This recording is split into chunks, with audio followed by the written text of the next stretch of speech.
శ్రీమాత్రే నమః. నమస్తే అండి, ఎలా ఉన్నారండి? అంతా బాగున్నారా? నేను కూడా బాగున్నానండి. ఈరోజు ఏ వంటలు వండినా చెప్పేనా మరి చూపిస్తున్నాను మీకు. చక్కగా ఇదైతే కొబ్బరి సిప్ప అండి. ఇది కొబ్బరి చిప్ప అందరికీ తెలిసిందే, కానీ చిప్పలో గుత్తొంకాయ కూర వండాను. అది ఎలా వండానో వండే విధానం వీడియో తీసాను, పెడతాను. చిప్పలో ఎందుకు వండారండి, చిప్పలో ఏంటి విశేషం, బాగుంటుందా లేకపోతే చిప్పలో వండుకోవాలా అని అనుకోవచ్చు, సందేహాలు ఎన్నైనా రావచ్చు. కానీ ఏమీ కాదండి, చిన్నతనంలో ఆడుకున్న నా తీపి గుర్తు. చక్కగా నేను చిన్నతనంలో పొయ్యి పెట్టేదాన్ని అండి. 3 బెడ్లు పెట్టి చిన్న చిన్న పొల్లలు ఇరిసి పొయ్యి వెలిగించి ఇలాంటి చిప్పలో నీళ్లు పోసి, అంటే చిప్ప పెద్ద తీసుకోవాలి, కన్నులు ఉంటాయి కదా పైన ముచ్చుకుంటుంది, అక్కడి నుంచి కాకుండా తర్వాత చిప్ప తీసుకోవాలి. అక్కడి నుంచి తీసుకుంటే ఒకటి కన్నం వచ్చేస్తుంది, 3 కన్నుల దగ్గర ఒక కన్నం పనిచేయదు, వాటర్ అనేది వెళ్ళిపోతుంది అన్నమాట. అందుకును చిప్ప చూపించాను కూడా ఇంతకుముందు. అలాంటి చిప్ప తీసుకోవాలి. చక్కగా నీళ్ళు వేసేదాన్ని అండి. ఇలాంటి చిప్ప తీసుకుని చక్కగా ఇన్ని బియ్యం కడిగి అందులో వేసి చిన్న పుల్లలతో ఇలా ఇలా ఇలా మంటాడుతూ ఉంటే అన్నం చక్కగా ఉడికేదండి. అందులో కొంచెం మా అమ్మని అడిగి అన్నం పట్టుకెళ్ళి కలిపి పిల్లలందరినీ పిలిచి టేబుల్ అరటి మొక్కలు, చాలా రకాల మొక్కలండి, అరిటాకులు తెచ్చి చిన్న చిన్న అరిటాకు మొక్కలు వేసి ఆ పిల్లలకి ఇంట్లో కూర అన్నం, ఈ చెప్పులో వండిన అన్నం కలిపి చక్కగా పెట్టేదాన్ని అండి. ఇప్పటికి ఆ పిల్లలు అక్క ఇలా పెట్టేది, అన్నయ్య పిల్లలు అయ్యేమటండి, పెదనాన్న కొడుకులు అన్నయ్య పిల్లలు అయ్యే ఉంటారన్నమాట. చాలామంది ఉండేవారు, ఆడపిల్లలు మగపిల్లలు కూడా, అని అక్క ఇలా చేసేది అని అంటారన్నమాట. ఆ అలవాటుని, ఆ తీపి ఉండి ఇప్పటికీ కూడా నేను మరి ఇలాగా కూర చేశాను కదా, అలానే టీ కూడా పెడతానండి. చక్కగా చిప్పలో టీ చాలా బాగుంటుంది, పెట్టుకుంటాం. చిప్పలో పెట్టినందుకని కాదు, మనం ఇష్టంతో చేసుకుంటాం కదా, అందుకు ఈ పాత్రలో వండినా ఈ పాత్రలో వండినా వండే విధానం బాగుంటే రుచి అనేది అదే బాగుంటుందండి. చక్కగా ఈరోజు చిప్పలో గుత్తొంకాయ కూర, అలాగే చింతపండు చారు. ఇది చింతపండు ఇంత వండేసామనుకోండి, అంతే బెల్లం ముక్క వేయాలి. అది మరిగేటప్పుడు ఇంత పసుపు, అప్పుడు మరిగేటప్పుడు వేయాలి ఉప్పు, అంతే. అలా మరగనిచ్చేసి చక్కగా తాలింపు అనేది ఘనంగా వేయాలి. ఎలాగా అన్ని ఉల్లిపాయ ముక్కలు, అన్ని ఎండుమిరపకాయ ముక్కలు, అంత కరివేపాకు, మరి ఆవాలు, మెంతులు, జీలకర్ర, ధనియాలు, అవి బాగా వేగిన తర్వాత చారులో తిరగబాత పోసేటివి. అదేనండి చింతపండు చారు. ఏమన్నా లేకపోతే చారుతో కడుపు నిండా తినేస్తాను తెలుసా. ఈ చారు పూర్వం నుంచి పెట్టేది ఇదేనండి. చక్కగా ఈరోజు చారు కూడా పెట్టాను. మరి ఇదిగోనండి, ఇది చిక్కుడుకాయ వంకాయనండి, గ్రేవీ కూర. చిక్కుడుకాయ వంకాయ ఇగురు కూర అన్నమాట. ఇగురు అంటే ఇందులో పులుపు వేయం, అంతకు ఇగురు అంటారనమాట. కమ్మగా ఉంటుంది. ఇది మనకు చపాతీకి బాగుంటుంది, రైస్కి బాగుంటుంది, చాలా బాగుంటుంది. చిక్కుడుకాయలో వంకాయ కాంబినేషన్ కలిపి వండితేనండి చాలా బాగుంటుంది అన్నమాట. అలానే ఇదిగో చూసారా, ఇదేమనుకుంటున్నారు, గుత్తి వంకాయ అండి. లేత వంకాయలు తీసుకొచ్చారు, మొవ్వ వంకాయలు మా వారు. లేత వంకాయలు అండి, చక్కగా మొవ్వ వంకాయలు అంటారు. ఈ వంకాయలు చక్కగా నీటిలో వేసేసి కడిగేసి తడి తుడిచేసి 2 చెంచాలు నూనె వేసి కళాయిలో చక్కగా గుత్తికాయలుగా కోసేసి ఆ నూనెలో పెట్టేస్తానండి. చక్కగా ఏగిపోతాయి అన్నమాట.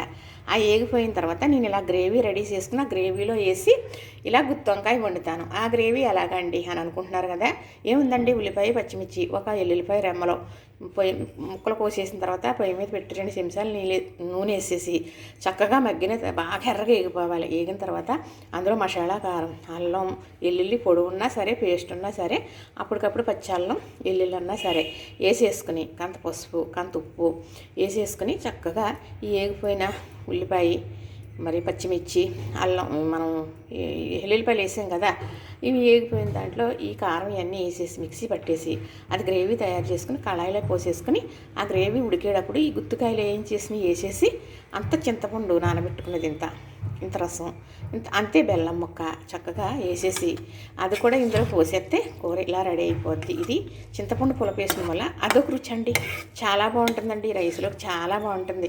అలా వేయించేస్తే ఇలా మేగళ్ళలాగా ఉంటాయన్నమాట వంకాయలు. చూసారా ఎంత బాగున్నాయో. గుత్తి వంకాయ ఇలా తీసుకుని అలా నోట్లో పెట్టుకుని తినేయచ్చండి. అలాగా చేసుకోవాలి. గుత్తి వంకాయ అంటే మరి ఎన్నపూసలాగా ఉండాలి అనేది కూడా అంటారన్నమాట. గుత్తి వంకాయ కూర వండితే ఎన్నపూస వేసి వండాలి అనేవారు. మా అమ్మగారు కూడా ఎన్నపూస అంత ముద్దేసి వండేవారండి. ఇప్పుడైతే నేను ఇలా అయిపోయిన తర్వాత మన ఇంట్లో ఉన్న నెయ్యి అలా వేస్తానండి. గుత్తి వంకాయ కూరలో నెయ్యి ఎత్తే ఉంటుందండి, ఎన్నేసి వండేవారు కాబట్టి అమ్మ అంత బాగుండేది. అలాగే ఉండాలంటే కొంచెం నెయ్యి వేసుకోవాలన్నమాట. ఇదండి నేను చేసే పని. కాస్త కొత్తిమీర, కరివేపాకు కూడా వేసానండి. మీకు చెప్పడం మిస్ అయినా నేను చేసే విధానం పెద్ద వీడియో తీసి పెడుతూ ఉంటాను, చూడండి. చూస్తేనే కదా మీకు అర్థమవుతుంది. పూర్వం దాన్నండి, పూర్వం వంటలే చేస్తాను. మీకు ఏదో చూపించడానికి చేయడం కాదు, చేసింది బాగోవాలి, మేము కూడా తినాలి. ఎంతో కష్టపడి చేస్తేనే కానీ వీడియో అవ్వదండి. ఎన్ని మాటలు కట్ చేసి చేస్తాను. తెలిసిన వారు చేసిన దానికి, తెలియని వారు చేసిన దానికి కష్టం చాలా ఎక్కువే ఉంటుందండి. తెలిసిన వారు తప్పొస్తే కట్ చేసుకుని ఏదో చేసుకుంటారట. నేను అలా చేయలేనండి, అది అక్కడ తీసేయాలి, మళ్ళీ మొదల కాడి నుంచి చేస్తానమాట. అలా అవస్థ పడుతూ ఉంటాను. అందుకు మా వారు చూసి ఎందుకు ఏమీ ఉపకారం లేనిది అది ఇది అని అంటూ ఉంటారు. మనసుకు బాధ కలుగుతూ ఉంటుంది. సపోర్ట్ అనేది లేకపోయినా మరి నాకు చెయ్యాలనే సంకల్పం ఉందో చూసారా, అందుకే చేస్తున్నానండి. ఈరోజైతే చక్కగా గుత్తి వంకాయ చింతపండు రసంతో వండిన కూర, అలాగే చిక్కుడుకాయ వంకాయ గ్రేవీ కూర, అలాగే చక్కగా చింతపండు చారు, చిప్పలో గుత్తి వంకాయ కూర, అలాగే వైట్ రైస్ చక్కగా వారుస్తానండి. నేను బియ్యం గంట ముందు నానబెట్టి వారుస్తానన్నమాట. అలాగే చక్కగా మధ్యాహ్నానికి తోడుకుంటుందని తోడేసేసానండి. చిక్కటి పెరుగు, కమ్మటి పెరుగు, గేదె పాలు పెరుగు చక్కగా చూశారు కదా. ఇంతేనండి, చక్కగా ఇలా చేసుకుంటే ఆనందమే వేరండి.